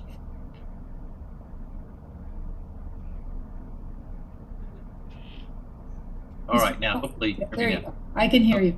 Yeah, thank you, Madam Chairman, and thanks for having this hearing, and Ranking Member Calvert, and to our guest for the subcommittee today. Thank you both for being with us. I apologize for getting on this Zoom call a little bit delayed. I'm actually traveling out of the country. I'm actually in Bosnia as I speak to you now. So I'm glad I got to get on this call for a few minutes and hear from you. Secretary Austin, congratulations on your new appointment and confirmation, and glad to see your Alabama represented well in the Department of Defense. So glad to have you in that role. What I would like to ask Secretary Austin is about the nuclear triad. Of course, as you know, it has protected the United States from attack for more than 5 decades now. And the previous administration had made it a priority to modernize our nuclear arsenal in response to a growing threat worldwide. The ground-based strategic deterrent program would upgrade our aging intercontinental ballistic missiles to meet the changing dynamics we face from Iran, of course, North Korea, and even China. And I believe you yourself has said that the power to deter rests from the guaranteed and clearly understood ability to respond to aggression in a time and manner of our choosing. My question is, do you believe that the United States is capable at this moment to respond to a nuclear threat using the ground-based systems of the nuclear triad? And do you believe that the land-based deterrent methods will continue to be a critical component in future to deter the growing capabilities of those who would try to attack us? Let me answer your question by saying yes. I believe that we maintain the capability to deter and to be effective if deterrence fails. I would also say that the nuclear triad underpins strategic deterrence. It has been the bedrock of our national defense over the years. And I'd say further that I fully support and I'm committed to modernizing the triad. As you, I think, are well aware, we're going to conduct a nuclear posture review to make sure that we have the right balance in terms of our capabilities. And of course, you also know that where we stand on day-to-day deterrence is not something that me and the chairman and the president guess at. Chaz Richards, our commander out in Strategic Command, is on this 24 hours a day, 7 days a week, and is absolutely on his game as you would expect him to be. And so I feel very confident in where we are. But I think we're going to continue to move forward and support the modernization and recapitalization of the triad. Very good. Well, thank you for that. And I do think it's very important and that the triad stays as modernized and thank you for your response on that. Let me just turn to return to the state of our military personnel, and I have some concerns with a recent article that was published in Brookings that was titled "A Case for Rethinking the Politicalization of Our Military," in which the article tried to make the case that the military is not apolitical. Do you believe the military is apolitical, and if so, should it remain apolitical? I absolutely believe that the military is apolitical. It is a reputation that we have enjoyed over the years. It is a reputation that I will fight to maintain. And when I talk to leaders in the department, I emphasize frequently how important this is, and you know, I will continue to do so. I think this is, you know, we swear an oath to the Constitution of the United States. I take that seriously, and I encourage every member of this organization, military, civilian, to do the same. You have a certain expectation from the people that are in this department, and we will live up to that expectation. I believe the chairman probably has a desire to make a statement on this as well. Well, I would just echo what the secretary said. I mean, it all comes down to the oath, and we didn't swear an oath to a person, a tribe, a king, queen, tyrant, dictator, or anything. We swore an oath to a constitution. And by definition, we must be apolitical, meaning we're not going to be playing the partisan politics. We must remain an apolitical institution. It's important for the health of the republic that the guys with the guns remain apolitical, so to speak. So we fought this hard, and we'll continue to maintain our apolitical stance now and forever. The United States military is and will always be an apolitical institution of the U.S. government. Well, thank you for that answer, and I think you're exactly right that in any form we need to make sure that we are not going down a political road. So with that, I see my time has ended. So thank you, Madam Chair, and I yield back. Thank you. Safe travels back home, Mr. Everholt. Mr. Christ. Thank you, Madam Chair, and thank you, Ranking Member, for holding this hearing. I appreciate it very much, and to the Secretary and the General, appreciate you being with us as witnesses today. Secretary Austin, in this same hearing with your predecessor about 2 years ago, I asked about the situation in Venezuela. Since then, the humanitarian crisis in Venezuela has further deteriorated, and we have increasing instability in other countries in Southcom. The situation has been made significantly worse by the coronavirus epidemic, with the countries in Southcom having the highest per capita death rate in the world. Can you speak to the biggest problem areas in this part of the world? What investments are we making to increase stability and counter Russia and China in the region? And how does stability in the Caribbean and Latin America fit into the national defense strategy? Obviously, thanks for the question. Obviously, stability in the region, in our neighborhood, is very, very important to us. And I would say that while there are challenges, we work hard to make sure that we're pulling the right levers to ensure that we're as best we can moving things back in the direction of increased security and stability.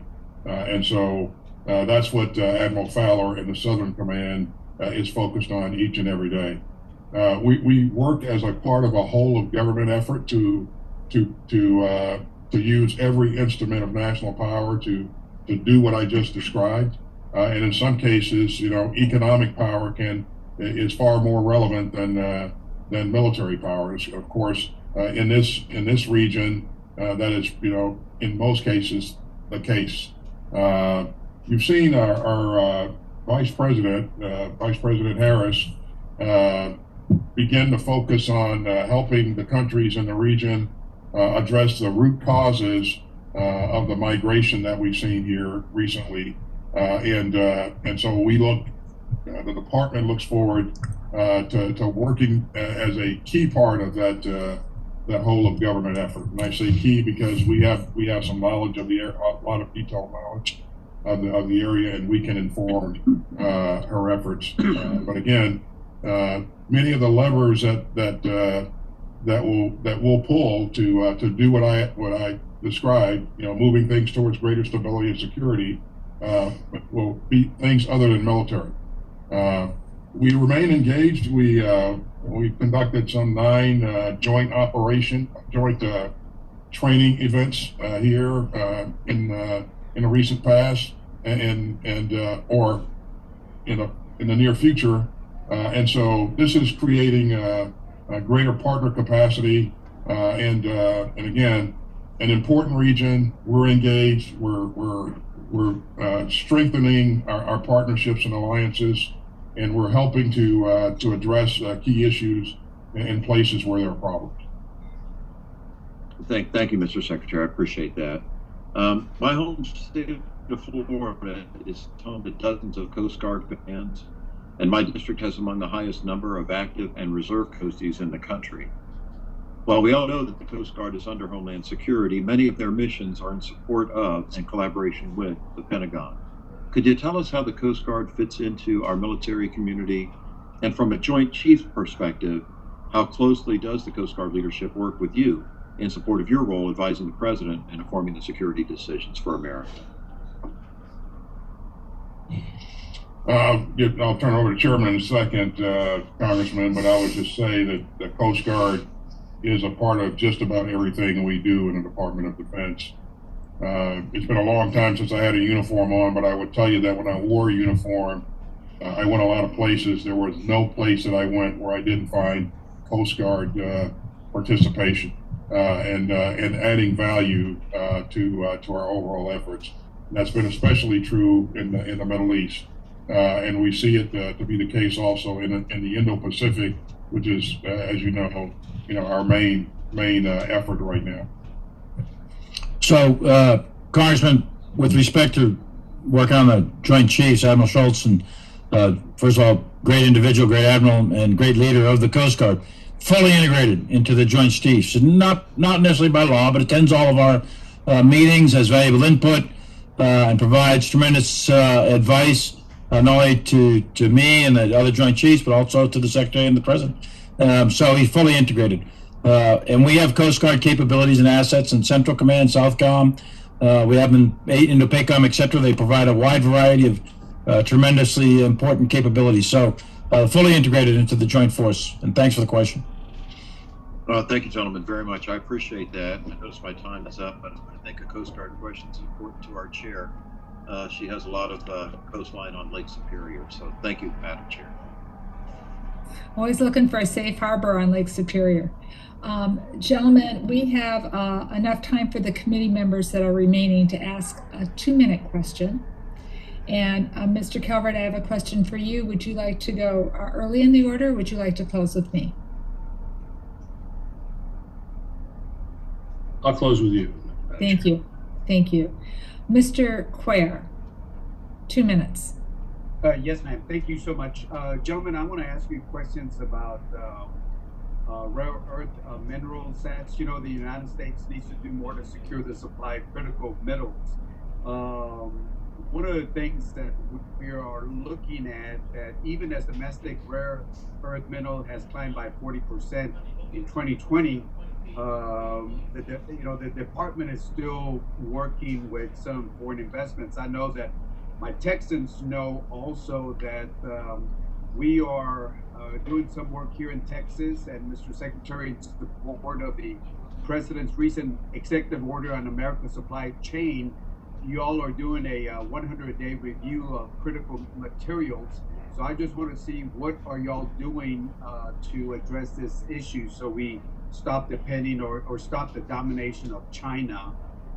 And I know that here in Texas, Mr. Carter, Ms. Granger know this, that there are some mineral interests in Hudson County in Texas that will be the largest heavy rare earth project outside of China once it's done in 2023.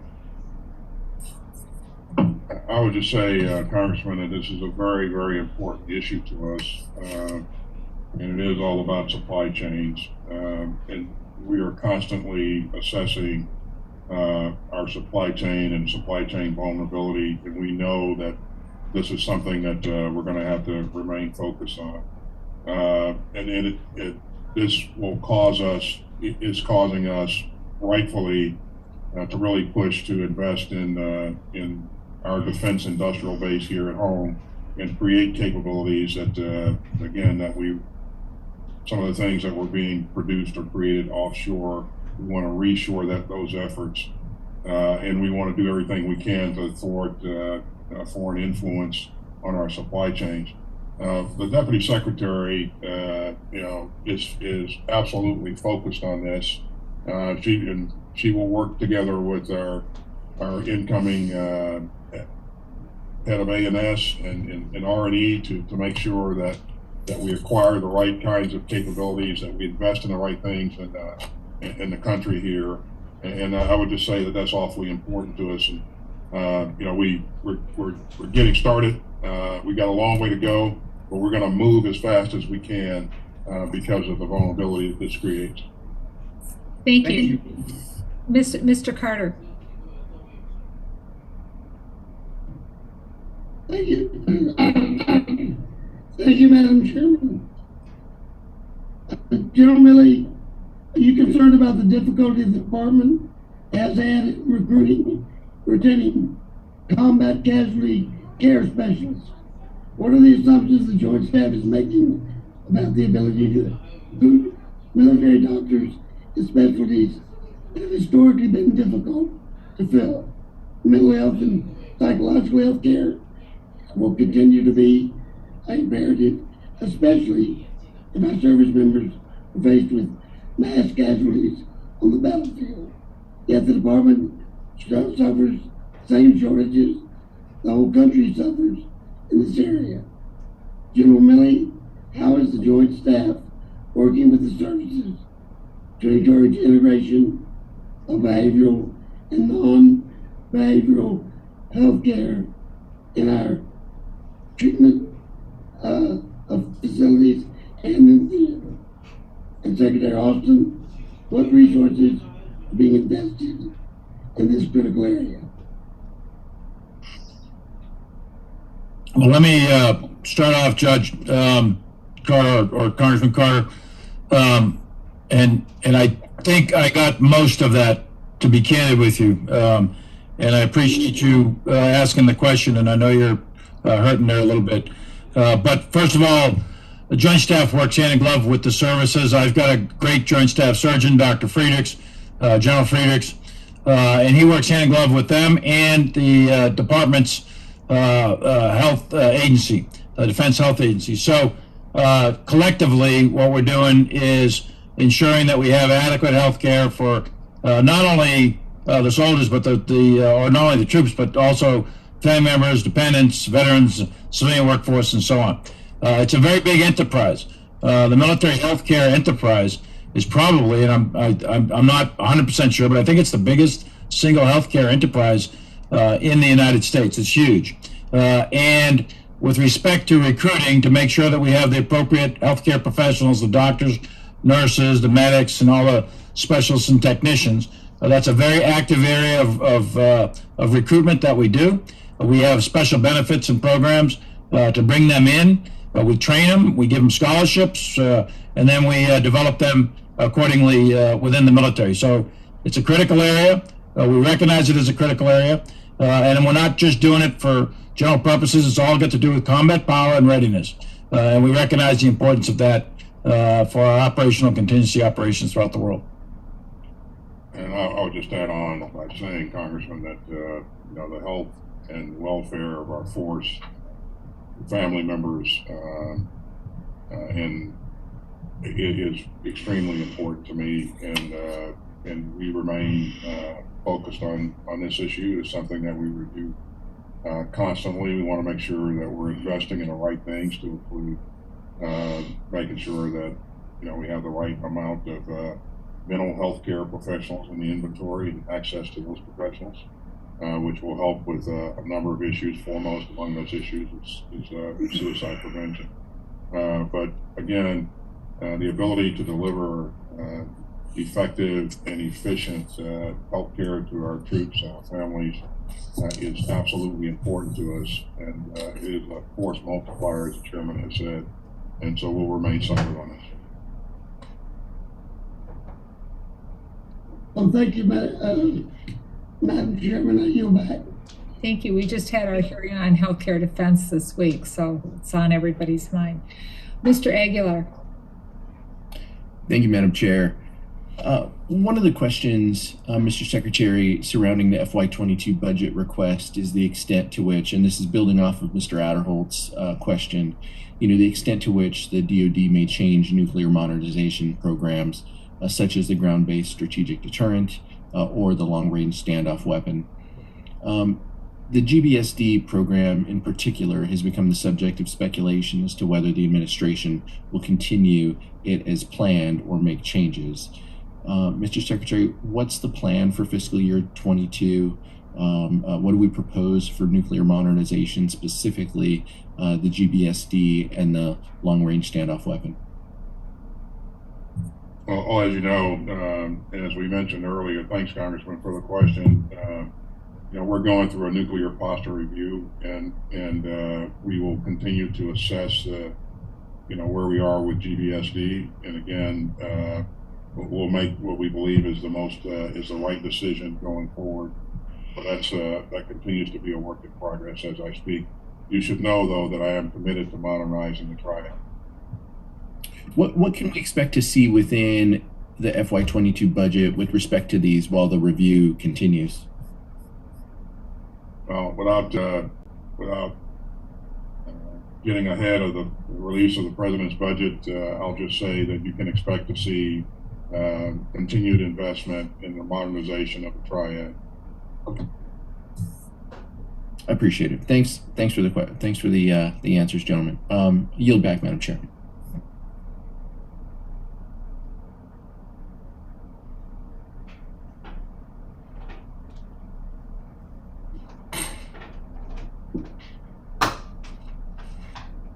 Mr. Diaz-Balart. Madam Chairwoman, I'm actually very impressed that my technology is working. Gentlemen, we spoke a little bit before about the efforts that the department has been making, I think rightfully so, to address extremism. And generally, you talked about, if it's only a small percentage, that's thousands, right? And so that's something that's crucial. In another hearing, the ranking member asked for the definition of extremism. Because, I think one could argue that, for example, supporting a group created by a vocal anti-Semite is extremism, or created by a white supremacist is extremism, or created by a trained Marxist is extremism, or a fascist, or a Nazi, or a communist. And so I don't expect the answer today, gentlemen and Mr. Secretary, but I think it would be good to kind of get us what you are all looking at when you're dealing with extremism and extremist groups. What is the definition of that? That's really, again, for if you can get that to us, but specifically also, and then how do you deal with someone, an individual who may hold those beliefs, but maybe not, potentially are not advocating for violence? We had this conversation in another hearing, and I don't think we got an adequate answer. So again, I don't expect an answer from you all today, but if you could kind of get back to that and get back to us, I think that would be helpful. I do want to, however, emphasize another issue that was brought up. For example, the literal ships that Congress has expressed that we spent all this money on them and that we should not potentially be decommissioning them yet.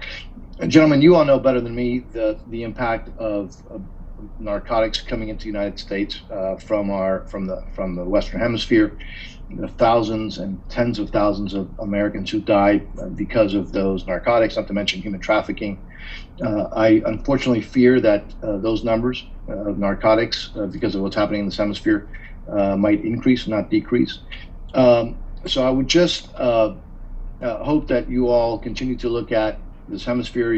Both of you mentioned Southern Command. I think they do a phenomenal job, but they could use a little bit more resources, and that, frankly, directly saves American lives. So, again, less of a question to be answered now, gentlemen. But if maybe you have some thoughts particularly about the issue of narcotics and human trafficking coming from this hemisphere, and what assets should and could be available to Southern Command to deal with that challenge.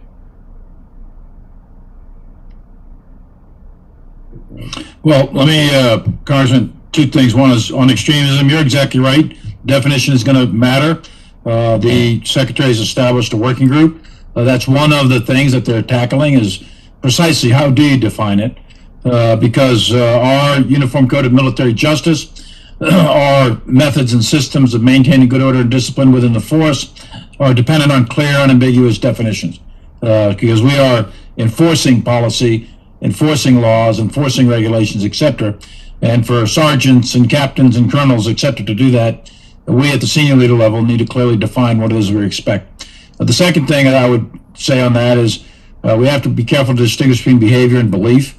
And it's really behavior that we're talking about here, action, activity, and that's going to be critical. The third thing I would mention on the same topic, always keep in mind that we are unique within our society. I do not have the same rights and privileges of every other citizen. I give those up. The 1% gives itself up for the 99% to enjoy all your liberties.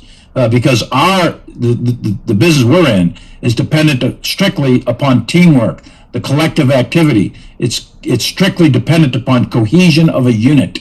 And that's important as opposed to civil society, which is dependent on individual rights and civil rights. So that's different to a point, and that always have to be kept in mind. But we're working through this with a working group, and we're doing that at the charge of the Secretary of Defense. So we're taking it very, very seriously.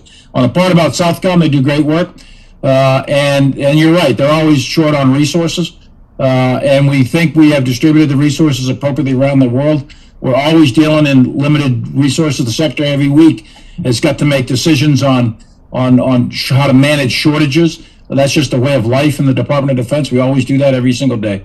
And Southcom, we think, has got the appropriate amount right now for the threats that are presented. Could they use more? Yes, they could.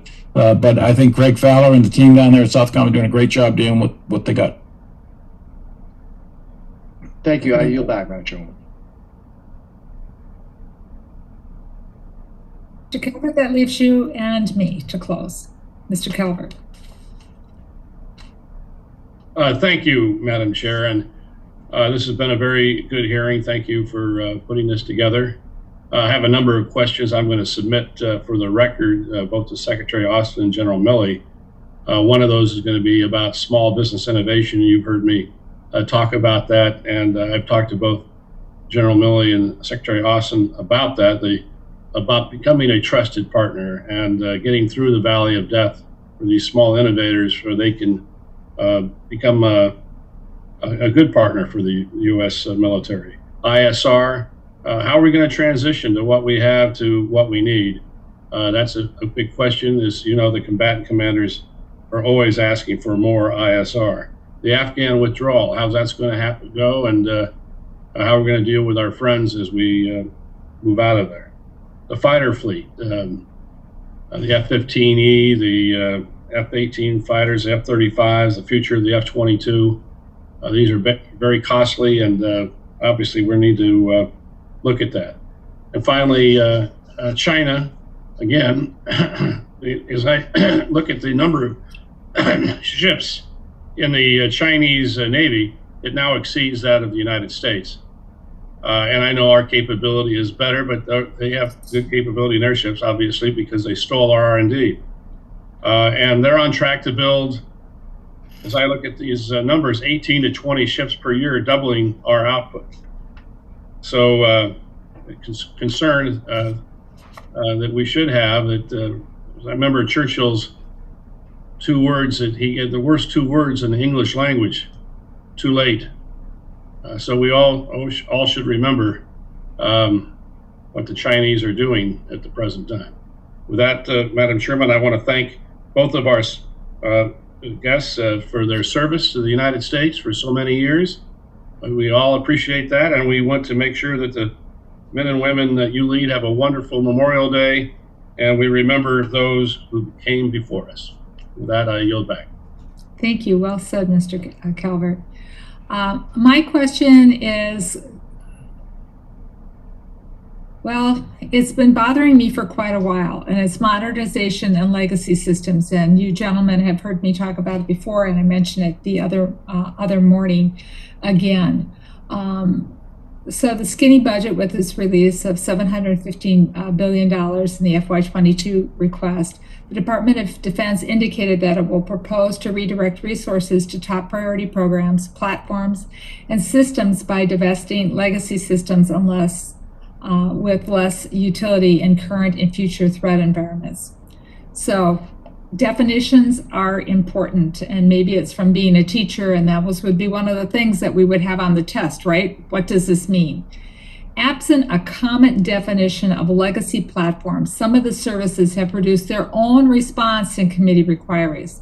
For example, the Navy defines legacy as, and I quote, platforms and systems that are no longer in production or capable of being upgraded at a reasonable cost to deliver and maintain a competitive advantage globally or win a conflict with China and Russia in the coming decades. The Air Force defines legacy as platforms and weapon systems that are not credible in peer competition in 2030 and beyond. The Army declined to answer. So Secretary Austin, does the Department of Defense have a common definition of what constitutes a legacy platform? And if not, are you working towards one? Could you give us an example maybe of a legacy platforms that you're seeking to divest in your budget request? Probably not going to do that, but we need to understand. So when we read about something in the newspaper, when we're talking with a reporter, when we're talking to each other on the House floor, and when we're having conversations with the branches of service, we all know what this definition means so we can move forward and not have miscommunications. Anything you gentlemen would like to add to that? Well, thank you, Chair. We have not published a common definition of legacy platforms. What we have said on a number of occasions, as you know, is that we're looking for capability that's relevant to the competition that we're facing, the one that's in front of us. And while some of the platforms have some relevancy, they may not be as relevant as we'd like to see them be. And of course, we have to take advantage of, we have to create the opportunities to go after better, more capable capability and technology. And so, as you know, and I think as you said at the very beginning of this, it requires decision and tough decisions. And so, what we're doing is working with the services to identify what those platforms are that are not relevant to the next fight. But to answer your question, we haven't published a DOD definition of legacy. Our focus has been on, the relevancy in the next fight. And I'd echo all of that, Congressman, and appreciate your feedback. I wasn't tracking their answers. I will actually I have a tank tomorrow, and I will discuss this politely in a closed room with my fellow chiefs and try to get us all on the same sheet of music so that we can render proper advice to the Secretary as he works on a Department of Defense-wide definition. I think it's really important that we do have a common definition, and I do think it hinges not so much on the word legacy, but on the word relevance. Is it relevant to some future operating environment that we envision against our number one pacing threat, as Secretary calls it, China? And is it useful? Is it going to be successful against that threat? And is it survivable in that sort of environment? And if the answer is yes, then we should invest in it. If the answer is no, then we should at least question it. It may have utility in the present as opposed to the future, and we may determine that that's a significant enough priority that we would still invest in it. But each of those needs to be a conscious, thoughtful investment opportunity to either invest or divest of that particular capability. And I think the definition will be critically important. So we're going to work on that. And thank you for that. Well, I think it's with the best of intentions when people were describing what their reasons for discontinuing or not continuing something into the future that this happened. But I think when Mr. Calvert and I are especially on the floor, we haven't seen the whole budget yet, and people are talking about this. I think it would be very helpful for the two of us and for members of this committee and members in general to have that. Well, with that, I want to thank you both for your time today, and I want to thank you for your years of service and your great attention to the subcommittee's concerns. And I know as the budget comes out, your staffs, our committee, and members to members, and talking to folks under your command, we will get our answers in as timely fashion as possible as we put the budget together. I'd like to close with remembering some words of President John F. Kennedy, who, in speaking to our service members about making the ultimate sacrifice, said, and I quote, "A nation reveals itself not only to the people it produces, but to those it remembers." So on behalf of our Defense Subcommittee, we remember our fallen, and we also remember those missing in action. And we thank those who serve our nation today. With that, thank you again, gentlemen, and this concludes today's hearing. This subcommittee stands adjourned.